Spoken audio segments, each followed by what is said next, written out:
In this chapter, we will explain a variety of functions to help you understand and integrate a combine harvester into Farming Simulator.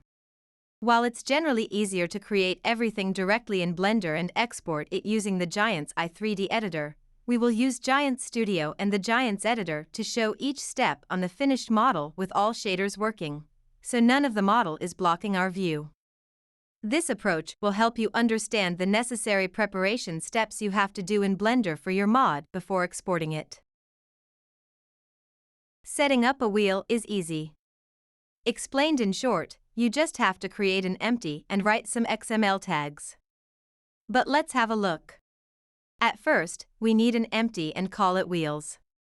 This will be our container for all other wheel-related nodes. Within that group wheels we would normally create 4 additional empties for all 4 wheel, but since we have a special case within this model, a floating axle at the back, we will start with 2 empties and place them where the front wheels should be located. Bonus tip: once you place the first empty, you can copy this and just use the negative value for X translation. In order to connect the floating axle, we also have to place another empty at the back. Component joint axle back is a descriptive name for this empty. If you look closely, the translation and rotation values of our joint and the collision of our axle component are the same. This is necessary so we can connect them by defining them in the XML as joint later on. If we open the subtree, we see the visual of the axle itself, an empty that is used as representation for the steering rotation and the suspension, the model itself, and finally the wheel empty where the wheel gets attached to, which is the drive node. Please recognize that also a part that should turn with the wheel is located in here. If you remember from the chapters before, we always added node names with the i3D exporter to our mod and these were exported within our XML. We are able to use these names now within the vehicle XML and don't have to set the index paths anymore. Let's open the vehicle XML file. This is the wheels tag and it contains all the information for our wheels. We have already talked about this in Chapter 7. If you look at the parameter representing, you see which node is used for suspension and steering within our i3D. In addition to this is the parameter drive node, which is the node around the wheel is spawned and will spin, in this case, the additional mesh we have put in there. Since we have a floating axle, we should remember to join these together. Component 1 and 2 are connected at the node component joint axle back. It is limited to only rotate around the z-axis by 7.3 degrees, other than that it's not allowed to rotate. If you look at the vehicle XML file's character node tag, we see that we need 5 empties. The first will be where our character is placed, the next 2 are our feet and the last 2 are our hands. Here we have different poses, narrow, wide and flat fingers. The difference is that one holds the steering wheel and the other one a joystick. We should place our character model on the seat. Since the seat is moving, the character empty will be in the seat subtree and is moved by whatever force is working on the seat. All limbs are inverse kinematics that can be placed on moving parts within the cabin. For example, the right hand is placed within the joystick subtree, so the hand moves together with the animated joystick. Similar to this is the left-hand target that is placed within the steering wheel subtree and moves with the steering wheel.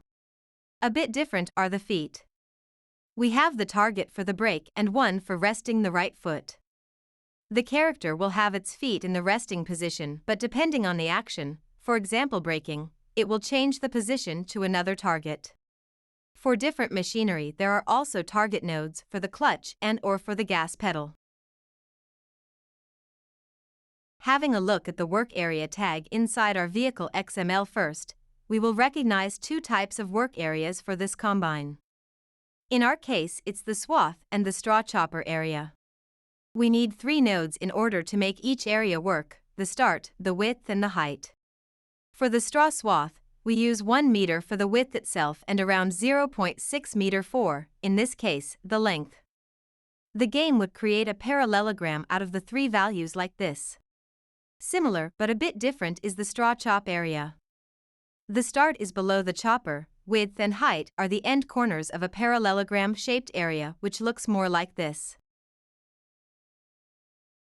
Farming Simulator AI is now able to handle most situations with the knowledge of the machine's size, which is defined in the XML base tag. Other than that, it uses the nodes for the wheels that are steerable in order to find the correct path. For a machine that is only driving on the road, this is enough. Other collisions for a combine can be in its cutter. The AI receives information about the size of the machine, the size of its functions, the collision where it would stop in time not to crash into something, and the agent attachment. This is helpful if the AI is driving from one field to another field on the street. In order to have foliages react to your vehicle, you have to create the so-called foliage bending nodes. This area can be set via XML file with the foliage bending tag. You will recognize that we have 4 bending nodes. The first one is located around the front axle with the wheel indices 1 and 2. The size is defined by the wheel width and the values we have set for Z. The height starting from the ground is set by Y offset. All values for translations have the size unit meters. The same was done for the back axle, which is the next line. A bit different is the third line, which is an additional bending node we use at the back of our combine.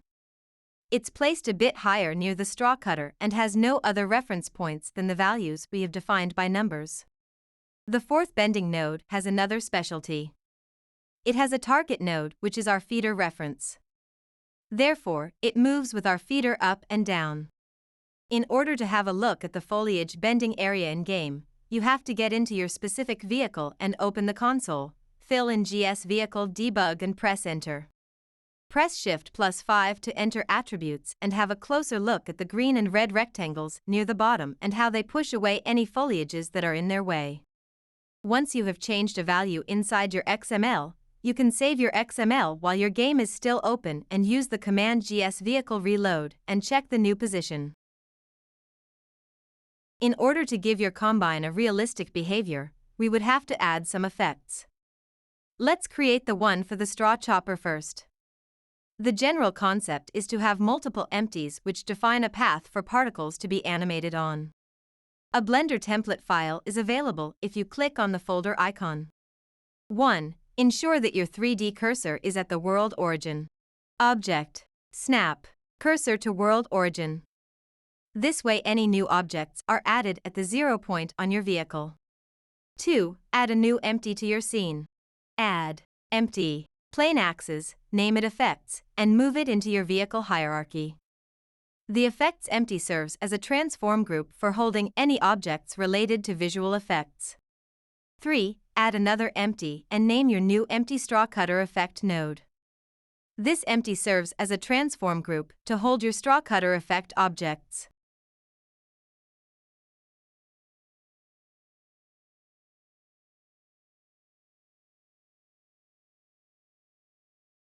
Four. With your straw cutter effect node empty selected, use the create empty operator again to create a new child empty.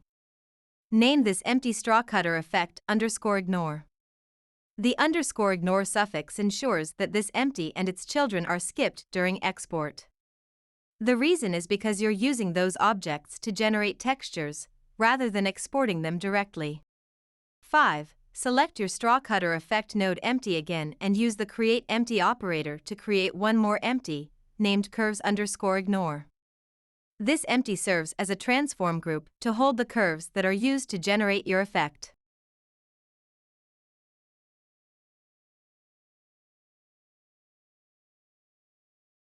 Six. Add a new NURBS curve object. Add curve, NURBS curve, and make it a child of your curves_ignore. Since this curve is used to generate your effect, you can leave it with its default name.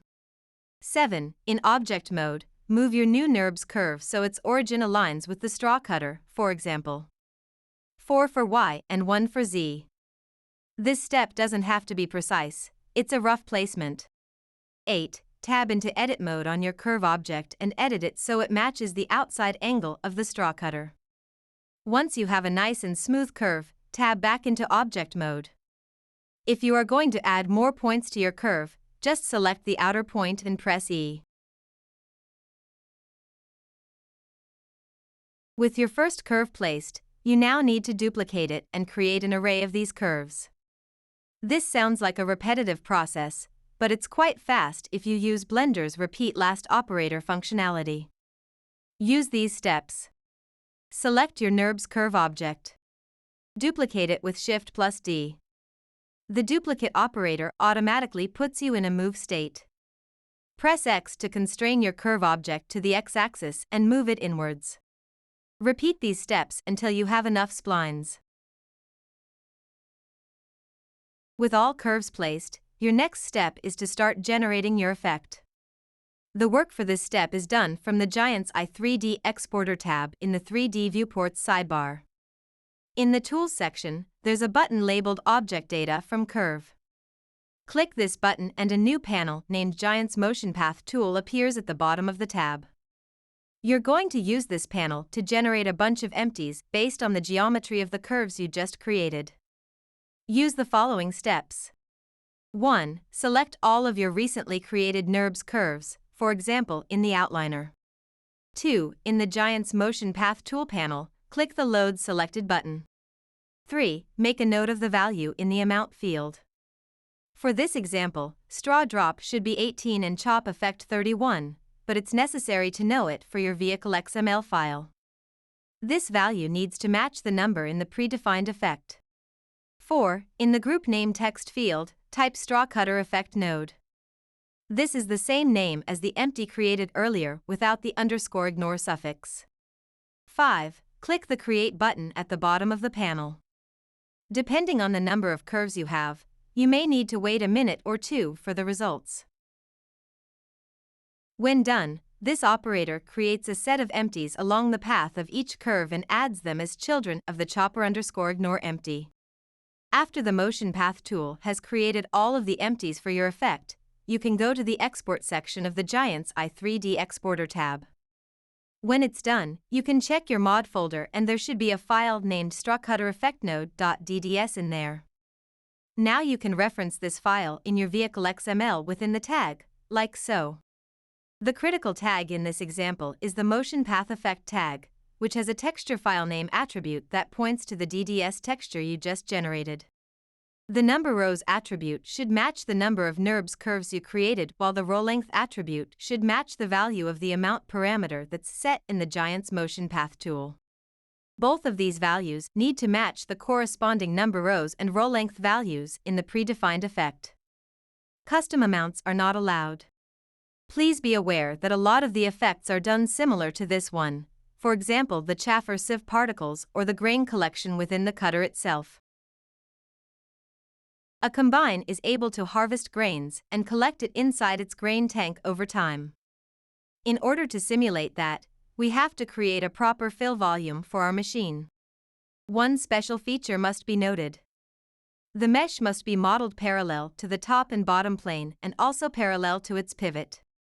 The first step is to create an empty, call it fill volume and add a very simple mesh, which fits our grain tank. Let's have a look in the Giants editor to the proper one used in game. If we click on our mesh that we have created for our grain tank, we are able to use the fill volume control script and create a proper fill volume with it inside the Giants editor. Unload info and load info are two pivots that are needed in order for the fill volume to move correctly. Load info is the point where the grain enters the grain tank. In this case, it's the auger from the threshing unit. The unload info is the point where the fill volume starts to go down at first. It's on the opposite side of the auger. In order to test our fill volume, we can fill it and unload in-game. This is how we can find any possible issues and be able to fix them before exporting our model the next time.